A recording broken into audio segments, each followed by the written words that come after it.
G'day, Binanceans, and welcome back to this week's Binance Beach. We've got episode 67. Will the crypto markets ever rally again? Is 2026 looking good now that we've had a bit of a run down in Bitcoin? And here to break it down with me is Joe Shew from CCI. Mate, welcome back to the show. Thanks so much for having me, Liam. Great to be here and share some insights to help investors navigate these interesting times. It is. Let's start really quickly. You shared a 2025 report with me with some great reading. And I think before we look forward, let's briefly kind of look back. What were your takeaways from 2025? What were your macro learnings from what crypto did last year? Yeah, so I think the core transition is the user base. So what we saw is long-term holders selling aggressively near the end of the year. So it started in June. I think it was June 20th was the top of long-term holder accumulation and holdings. Then up until November, the start of November, we saw 1 million Bitcoin being distributed from those long-term holders. That's very typical of the 4-year cycle pattern, where we see those shapes come up, then the distribution leading off. I'll see if I can find the chart for it as it's here. I'll share that tab. So if you want to pull that up on the screen. So long-term holders in every single cycle, as the price has gone up, they've realized value through this time, and then it's gone to a bottom, which sometimes coincides with the peak, and then they start to build back up where they see area of value. Now, what I want to highlight on this particular point, they see an area of value. So instead of trying to be greedy and buy the nuts out the bottom, instead of trying to be greedy and sell the nuts out of the top, they find areas of opportunity. Really high level, good quality investors look for the mid ground. If they see opportunity, they start moving in or out at that point, and it can be done in a systematic way. Those that are greedy say, right, I'm going to buy at this price point and I'm going to wait until it gets there, rather than saying I've got 100K to allocate to the market right now, and I see opportunity through this range, and I can maybe have an increasing bid level as the prices come down through this region, but that's the area that I want to target.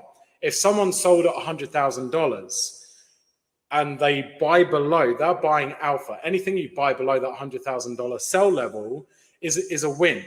Now, naturally, you don't want to necessarily just say, okay, I've sold at 100,000, so I'm going to buy at 99. I want to start layering down, which I'll talk more about in a second. You see value areas of opportunity, and you can start to stagger in them.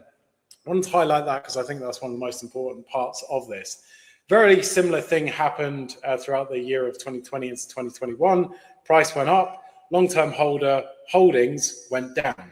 And then again, through this region, holdings up, started to shift as price momentum in 2024, early 24 started to come. I think we saw a lot of early sellers front run this based on prior market movements and predictions. As most people were waiting and targeting September or October, or maybe even later in the year, smarter investors start to move out early. And that's why we had this earlier peak, which was one of the highs. Long-term holders sell, they accumulate through the bottoms, and then the peak started coming in. They started to distribute early. So you can see, again, that prior all-time high, aggressive distribution with an expectation of rejection. Price kept going up, they kept selling. And then this is really where we saw that the second top, where we had prices up over 100K, and then really aggressive selling from that June time all the way through to the start of November, 1 million Bitcoin distributed. Who was acquiring the Bitcoin through that time? It was the ETF holders. Where is that chart? Maybe in here. Institutional buying. So in here, you can see ETF holders as the green line, and then you see the orange, the treasury. So through that period of June 2025, you can see that the treasuries were acquiring. You can see that the ETFs, after that dip down in June, sorry, I'm not sharing that briefly, Joe. You're not sharing that tab. There we go. So you can see that as the price was turning down, meaning the long-term holders were selling, there was an acquisition coming in from the ETFs and also the treasuries in particular. This doesn't show the compounding. This does. So you can see how the green line is the ETFs, the compounding over that time was increasing until as late of January 26, where it started to downturn. But treasury reserves for companies has gone one direction. It hasn't really slowed down ever at all. The other chart that I was sharing before, I like this chart in particular. The red line is how much Bitcoin is being issued each and every day, which we can see through here, roughly 450 Bitcoin a day. And then the green line is the ETFs, and the orange line is the treasury reserves, and the blue line is basically the median. So I can see that right now, in the issuance of 450 Bitcoin, or the treasury and ETFs are requiring 49% excess of that. So 50% on top of 450 Bitcoin. And it's a really nice understanding metric of what is actually happening in a short-term basis, because they are the ones that are driving the market. And that was one of the big learning lessons of 2025. Where was the acquisition coming from that was stabilizing the price and driving the price? Because it wasn't the retail investors, because the retail investors, as we saw in that chart before, were primarily the ones that were offloading. Now, where a lot of investors really got caught out, October 10 obviously was a catastrophic event, mass leverage and all the liquidations that went on, which spiked uncertainty in the market. And then the long-term holder capitulation further to the back end of the year, where a lot of investors had that level of, okay, we've lost 100K now, I'm done, I'm out the market. And we saw 1 million Bitcoin, the same amount of Bitcoin that was shifted in that almost 6-month period prior, shift in 1 month. It was like 3 weeks, 1 million Bitcoin evaporated from the long-term holder stack. Now, anyone investing knows that the basic economics behind investing is supply and demand. If the supply issuance is greater than the demand, then the value of the asset has to diminish. It doesn't matter what market it is, it's the same laws and principles. So that's one thing that we were watching very closely. Now you can see there's a great stabilization and somewhat increase of those long-term holders. Just to determine what a long-term holder actually is someone that's held Bitcoin for 155 days or more. A short-term holder is literally 155 days or less. And why that number is so important is because over all of the blockchain research and data, typically it shows if someone holds for 155 days, they will hold for years. And that's why that was the more definitive point for that. So yeah, the core of that is that we saw the big shift of last year. Long-term holders did what they've done in every cycle. But a lot of that excess flow into the market was mopped up by the ETFs, and in particular the treasury reserve or the treasury reserves of the company. So it is really a redistribution of who are the holders. No longer is it mainly the retail participants. It is now the institutional grade and higher level investors. Those that are buying ETFs are typically your family offices that couldn't get exposure before the ETF era for Bitcoin. They're typically your institutional grade investors. They're typically those that are diversifying their portfolios out of stocks and gold and commodities into this asset class through a more traditionalized lens, which is ETFs. So that's the core of what I saw in 2025 as a roundabout narrative. Yeah, I think that dynamic has been fascinating, right? To watch institutions coming in, to watch, some level of clarity. And I think when you zoom out too on Bitcoin, like we had an all-time high in October. And so now like, oh no, we've run right down, but we're really not that far from what was, a really strong year. And from a lot of those really key developments that opened up the market to institutional capital, to the ETFs, and really seeing how that has changed the dynamic. It's the progress of the industry. So in 2018, why I did so well is because I was looking at the fundamental dynamics of Bitcoin. And even though the price went through the fluctuations, the actual fundamentals developed and they built out. And that's the same as what we saw in 2022. And that's the same as what we saw in early stages 2024 through the ETF era. And that's the same as what we're seeing today. Almost the first proper regulation was passed in the US with the Clarity Act at the start of this year. And it didn't happen for what I believe was good reason, but we're seeing this upward trajectory and momentum of the fundamentals.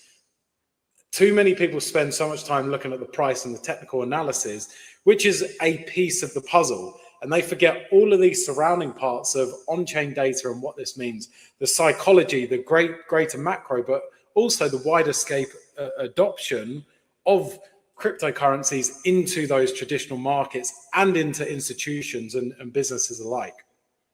Yeah, and there's an image that I'm just trying to pull up because I think this is a really interesting thing to note, though, as a part of this discussion, and then I'll get your thoughts on it.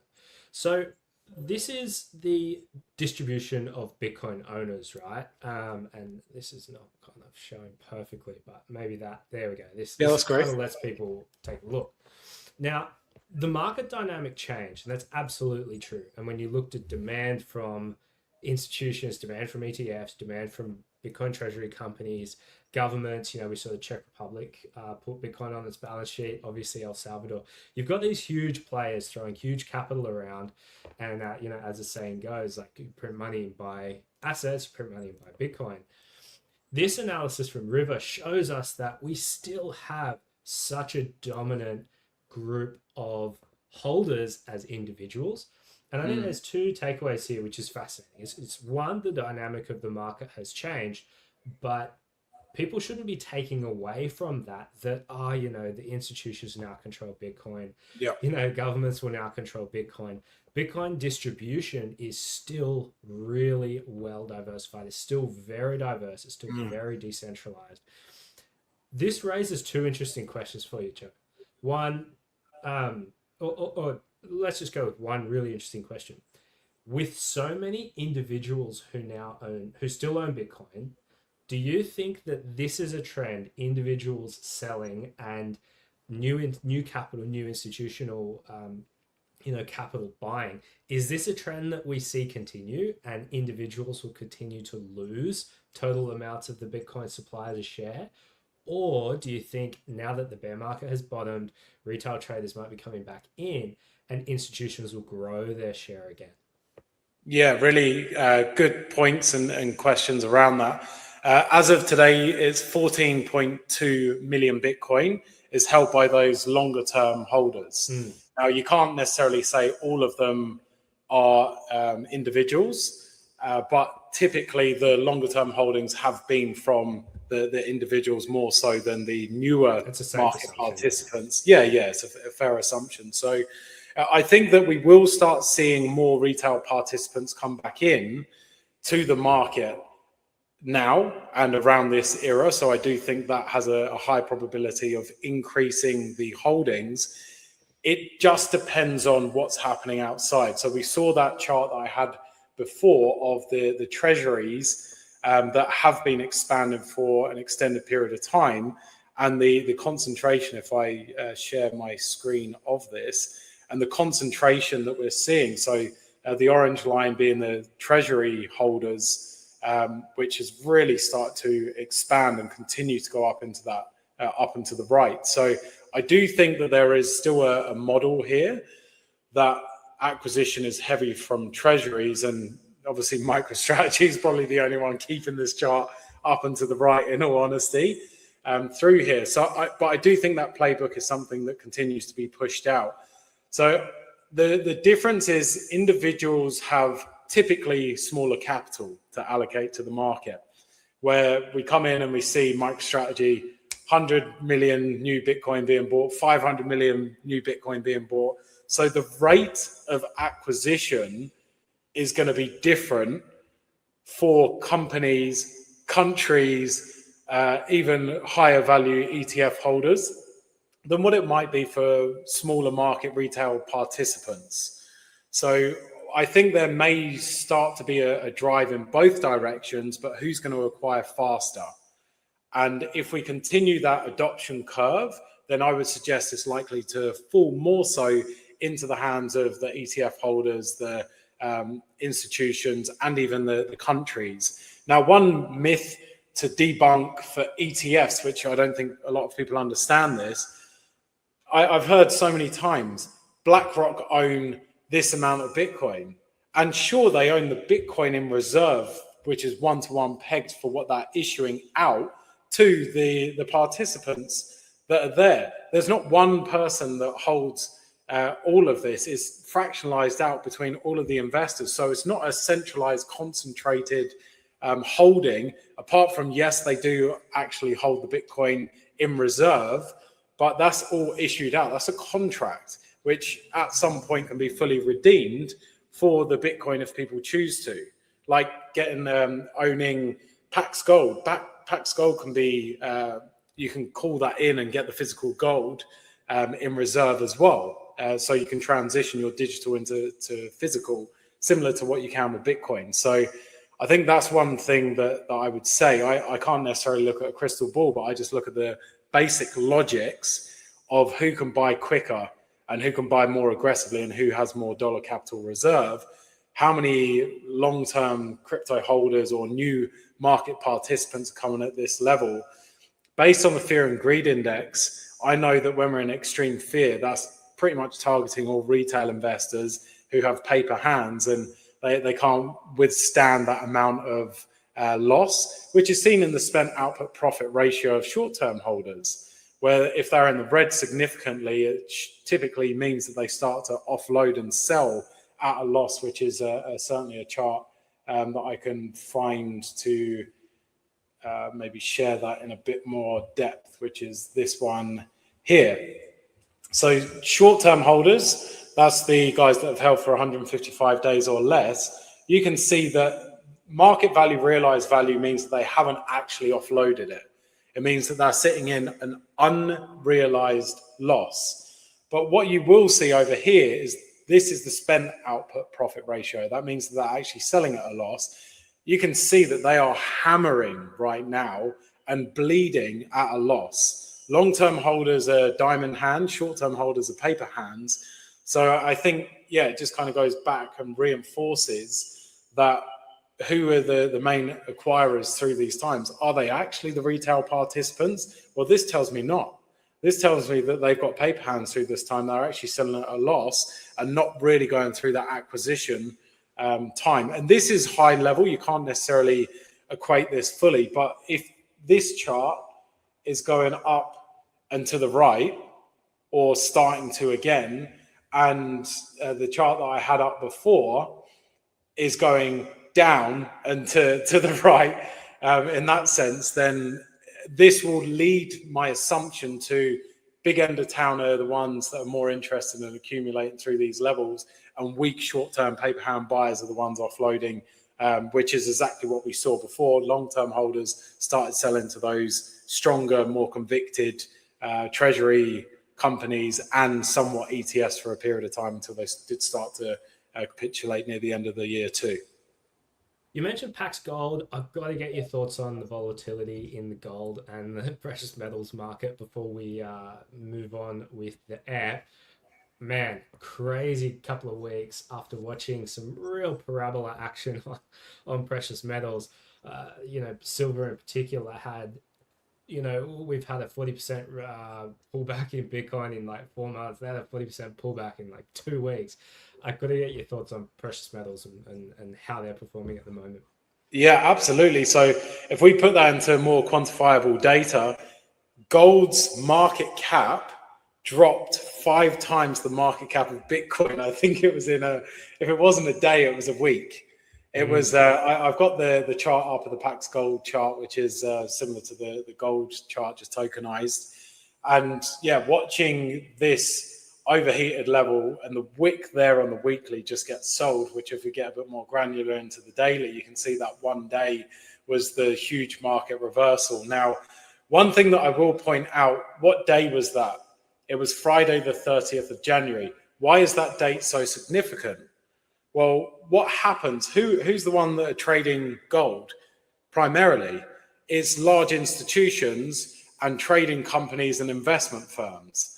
So when it comes to these points of the market where they start to say, okay, we've got such realized profit, and in the month of January, we've just gone through, if I pull up the percentage to the top of that candle, they've gone through a 26% growth. What do institutions need to do? What do funds need to do is in their mandate that they need to rebalance. So what do? They say, okay, we've overperformed. We've got too much weighting in gold and maybe commodities as a collective because of silver too. So we need to dump. So I put that primary driver down to excess frothiness in the market and excess performance, and excess is the right word for and from those institutions. So a basic rebalance caused this, and then on top of there, what happens? You have your retail participants that have their stop losses in place, triggers this down further and causes extreme capitulation. And fortunately for myself, I was selling right near the top because it's too extreme.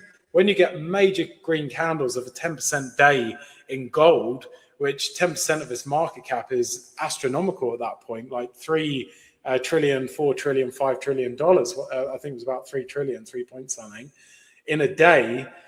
That's where you have to start asking questions. And if I go to the silver chart, the silver explosion was even more astronomical through an extended period of time. And again, same day, last day of the month, bang, sell off that ripped all the way through. Stop losses triggered for everyone. And then this instant wick that gets bought back up with a lot of buyers stepping back into the market, seeing value. And then, yeah, the continued turn down from there. So fascinating stuff. Never seen volatility like this in the history of those assets. And we have to be very mindful of that and the performance. I will go through, whilst we're talking on commodities, unless there was something that you wanted to share. I was going to share this please. one because I think we've never seen volatility in those terms, or we've rarely seen volatility in US dollar terms, right? We have seen that level of volatility in gold and priced in other fiat currencies from the past. For anyone who hasn't read the book When Money Dies, that is a fantastic account of the hyperinflationary period in the Weimar Republic. And this is quite a famous chart and annotation on the percentage monthly change in gold over the gold price as the German mark experienced hyperinflation. Yeah, and so I think maybe where this is my mental model for where we're at right now, and my favorite question for people at the moment is like, are we 1917, are we 1920, or are we like or are we like 1917, 1990, or are we like 1921 or 22 there on the chart? It's like when you see this amount of volatility in the hardest money in gold, right? And you zoom out from a macro perspective, this is the mental model. This is how volatility plays out. So this is something fascinating to keep in mind from a macro perspective. But back to you, Joe. What else on the commodity side? Yeah, so I think smart traders right now are trading gold against Bitcoin. There's 3 cryptos I believe anyone should be in right now, and a balancing adjusted on their risk profile is Bitcoin, gold, and USDT, or more so to the point, which again, I like to throw curveballs everywhere that I can, just going up to this, more so even AUD. This is a chart that if you're constantly trading USD and or into USDT and you're not having any consideration around the performance of that against AUD, USD is nearly 17% down against the AUD performance in the last year. So that really needs to be something that investors take into consideration. Should I be in BTC, Pax Gold, and AUD or USDT? So please do also consider a bit more multi-dimensional in your portfolio and the way that you're approaching the market. So it's no it's not news to people that gold is performing incredibly well as of late against Bitcoin. So this should be a consideration of, is the commodities market outperforming Bitcoin? Well, if it is, then should I be in Bitcoin or should I be in gold, a lower risk asset? And that's what I love about where crypto is now. You can trade into many things within the crypto, especially on DEXs. You can almost trade into anything, stocks, commodities, anything, which has helped to add more depth to the crypto market and somewhat credibility and transition investors over or keep investors in this market.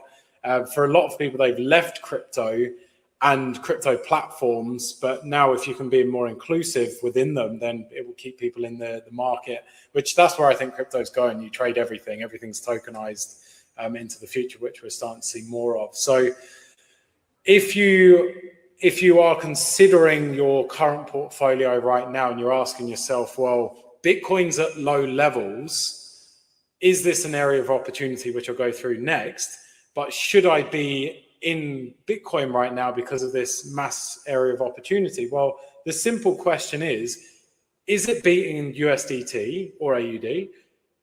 And is it beating gold? And if the answer is no, then why would you be holding Bitcoin? I don't care if there's an area of opportunity and value, which I will share in a second. It makes logical sense to be in something that continues to outperform it. Now, I am a weekly time frame trader. And what that means is I make my major decisions based on weekly closes. This is where a lot of people got, or something they got wrong in 2025, and they still will do into 2026, where they're trading these 4-hour, these daily charts, where there's a break or manipulation in the chart. They jump on it and then quickly manage their risk. And then the next day it's up again and they're moving back in. Then the next day it's down, and it's constant chop and changing. In a week's data set, you have so much information in there, and it's moving like an oil tanker rather than a jet ski.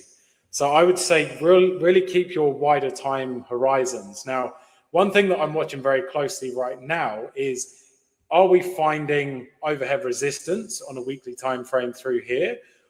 Or are we finding that this is now a breakthrough into the next level, and we see gold outperform Bitcoin by, I think it's about 40% up into the top of the next range, so just under or just over 40%. And that's what we have to be mindful of. Even though the RSI, as you can see, is the most extended that it's ever been in history against Bitcoin, this is really coming down to more so the fundamentals and the bigger macro picture. The RSI, just because it triggers the top, doesn't mean it is the top. Point in case, the RSI triggered here, which called the local top, but then it downtrended, and then we formed another second top. And that is very common, which I'll share with you exactly in Bitcoin in a second. So we're not at a top necessarily. We haven't formed a top and are downtrending. If we start to, this is a lagging indicator, but if we start to, then I will start reducing my exposure and position, not just on one metric. I want to see a couple of things. Confirmation trading is what it is, where you confirm based on several indicators or pieces of the puzzle like on-chain, macro, etc. But that's one thing that I'm watching very, very closely, because I have a very sizable gold position. I'd rather be in gold than Bitcoin right now. Why would I continue to rather be in gold? Because it's performing well against the USDT chart. So I look at both things. If the USDT chart, let's say on a daily time frame, because this is something that I'm watching very closely, if it starts closing below 5,000, 4,990, 4,980, 4,920, and I see weakness against Bitcoin or even strength against Bitcoin, then I need to be managing my risk. And this is how successful investors are looking at a wider scope, but within 3 cryptos. Very simple strategy. If this, then that. Not buying altcoins. The stupidest thing to do right now. Solana's down. Oh, is that a double bottom? Oh, this is a great area of value. It's a great area of value against what? What are you basing this against? Is it Bitcoin? Because it's shit in the bed against Bitcoin. Why would you consider buying a higher risk asset that continues to underperform Bitcoin? And why would you buy Bitcoin if it continues to underperform gold? And this is why I'm kind of shaking investors, not our investors, because I've been cleansing them for a long time away from altcoins for the longest period of time. And a lot of them have really woken up, and they have absolutely crushed it for the longest time now and managed so much risk out of Bitcoin into gold, into USDT. And they're sitting there with dry powder like, yeah, I'm ready to go. So I really wanted to reinforce that. Now let's have a quick look at Bitcoin, because everyone's wondering, is this the bottom? So what I will do before I say anything is I will bring up the RSI. So the relative strength index it shows you where we're either overbought or oversold. Now, 1, 2, 3, 4 times in Bitcoin's history has the RSI on the weekly being below the 30 mark. That is exactly where we're at right now. We're actually heading to somewhat the lowest territories we've ever seen in Bitcoin's history. I don't use one indicator, but this would highlight to me that we are in the absolute extremity based on a decade's worth of investing. It's 11 years, really. I don't count the earlier stages, but it's 11 years worth of trading that we've spent probably 0.5% of Bitcoin's entire history below this level. If that's not a strong indicator as to where the market's at in itself, I don't know. The second thing that I will look at, which I actually delete these because it's not super clear, and I'll bring this up to help people see it a bit clearer.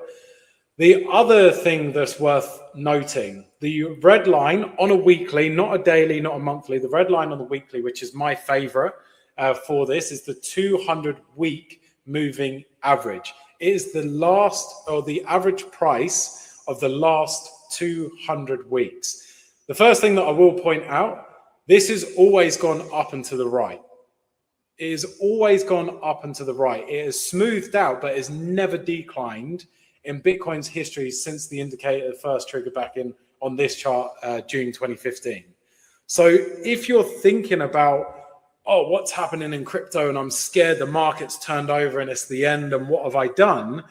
Those long-term dollar cost average investors have gone up and to the right consistently since 2015, or pretty much since the inception, because the line would only be greater earlier. It's just the lack of information that we have on this chart. So if you really understand that, it's like, oh, okay, I can cool my jets a little bit here. It's still going up and to the right, even with the price contraction. But what you will notice about the 200-week, exactly like the RSI, 1, 2, 3, 4, somewhat 5, now 6 times, that has triggered in pretty much the history, if you don't go back earlier than 2015, over the last 11 years for Bitcoin. So what would that tell me? Well, it really highlights that through the absolute bottoms of the bear market, we've triggered it. Through very short term in COVID, we triggered it. Through the FTX, the Alameda, the BlockFi, the Celsius, the 3 Arrows Capital, the implosion of literally the crypto industry is really the only time that we've had on a weekly time frame a close below the 200-week moving average. That is literally, we spent probably 1.5% of Bitcoin's entire history, less than that, I would argue, is much less, it's probably close to 0.5% like the RSI, in Bitcoin's history have we been below the 200-week moving average. So when you compile a couple of these indicators where you line these up and say, right, is this a bottom? Well, there was a bottom there, and it was almost a bottom there, and it was the bottom there. You have to start looking at the bigger picture and say to yourself, well, this is making logical sense, that there is an area of value. So when I look at an area of value, I can start to acquire. But the only reason that I'm acquiring is if Bitcoin is beating gold. And if it's not beating gold, then I am not acquiring. So therefore, I don't have to watch multiple assets. I can watch one. This is the moving average convergence, divergence, the MACD, as it's easier called. This is the lowest the MACD has ever been in history for Bitcoin on the weekly chart. The stochastics is pretty much bottomed out as well. So 1, 2, 3, these are momentum-based indicators, are reaching a bottom. They're not at the bottom, but they are reaching a bottom. So at some point in the very near future, even though these are somewhat lagging indicators, we will find our bottom. And that is where you start to highlight true, absolute area of opportunity, but always coming back to, is this a top or is this starting to turn down? And if this turns down, I am buying Bitcoin. So what you can do, if you're busy and you're like, wow, this sounds amazing, Joe, this is such a simple strategy, I wish I knew about you years ago, I would have made a lot more money. You can buy Pax Gold here and you can set stop losses if you want to do it on a daily time frame, maybe below this wick, maybe down here, maybe staggered down there, maybe staggered down here, which I have staggered bids. I don't do, okay, here's my stop loss and I'm selling all of my gold into BTC, because gold could just have a small retracement and then power again. Or Bitcoin could have a short rise up to 71K and then the next day drop straight back down. So that's why I like to have staggered bids. Plus the liquidity is pretty shit, to be honest, on Pax Gold across any platform right now. If you're investing big bags, then you certainly should not be doing singular bids of like 200K US. You want to be staggering those down into, say, 450K US bids or stop losses or buy entry orders, whatever it is. Just learning from experience there. That's not a good thing to do because your orders won't get triggered. But if you are doing limit orders, it does make sense to have a bit of a spread on that. A trigger bid at 4950 as an example, and you fill your order at 4945. So you've got a spread and that will manage some of the risk there. So that's what I see for this on a technical basis. I am looking at many other things like I've emphasized before. Certainly the long-term holder relationship, if that remains still or constant and then increases, certainly the acquisition for ETFs, if that continues to bounce back up, we're seeing strong demand in treasuries, etc. in the market. This is all data-driven insights. It's not my opinion of we're at the 200 week and we should buy. It's let's use multiple factors to see, are the short-term holders continuing to capitulate and they're selling at a loss? And what does that mean? I want to be buying when these guys are capitulating. I don't want to be buying when they're selling in profit. I want to be buying when this really down and that eyes are bleeding. I use that because I've seen memes of investors' eyes literally bleeding as they've completely depleted themselves. But that's how the smart and informed investor starts to allocate to the market. And it's looking multidimensional as well. We know that when it comes back to the funding rates, if funding rates and everyone's looking long, they get elevated. And that's where we see these massive liquidations or wipeouts. And that's like deleveraging. And right now we're sitting in negative premiums for funding rates, which means that if someone's holding a short position open, they have to pay longs to hold that short position. It's costing them. Where typically throughout Bitcoin's history, it's been longs paying shorts to hold the position open. So when we have all of these confluencing factors coming together, everything's saying this is an incredible area of value and opportunity. I don't look so much to the Fibonacci retracements, but the 200-week moving average is also the 0.618, which is a 61.8% reduction from the price's all-time high. From the expansion of the move up from it had from the low, the big drive. So yeah, I just see this as a huge area of opportunity. I think that there's natural progression still happening within the crypto arena, even though the Clarity Act didn't get passed. There's other things that are coming to fruition and growing and developing around this, and the alignment from countries as well, holding Bitcoin on their balance sheet as well. So I see that we're in a really great area of opportunity. Doesn't mean that we can't go down to 40K. Doesn't matter if we go down to 40K and you're buying value. The way I break my portfolio up is short, medium, long term. I might have long-term stack, which I'm happy to be more volatile with because I've owned it since it was less than $1,000. So I'm happy for the long-term acquisition of that, and it doesn't bother me. I can adjust that. My medium term was my cycle trade, and that's why I really offloaded near the end of last year and a loss of 100K. And then the final kind of 80K region was the final straw that broke the camel's back. And that's when I was able to move fully into gold and use that as my anchor and then into USDT. But through this time, you want to be thinking, how do I hold up my short-term portfolio? If you want to enter and buy on the 200-week, no problem. Set your stop loss below it. Set multiple stop losses in case there's a wick that comes down, grabs people's liquidity, and then instantly reverses. But you can manage risk. It doesn't have to be, okay, I'm buying here, putting my blinkers on and walking away hoping for the best.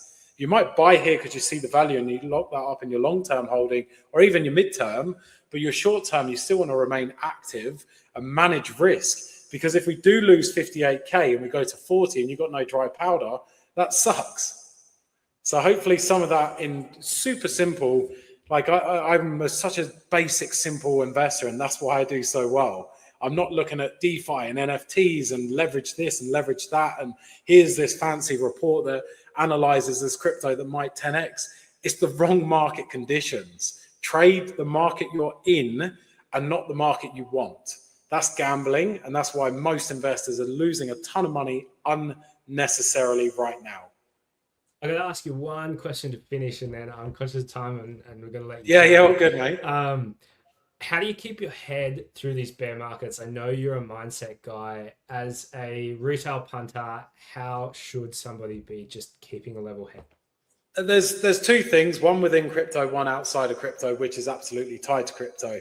Number one, basic things. I have a morning routine. I'm absolutely religious with affirmations or incantations. I talk to my AI.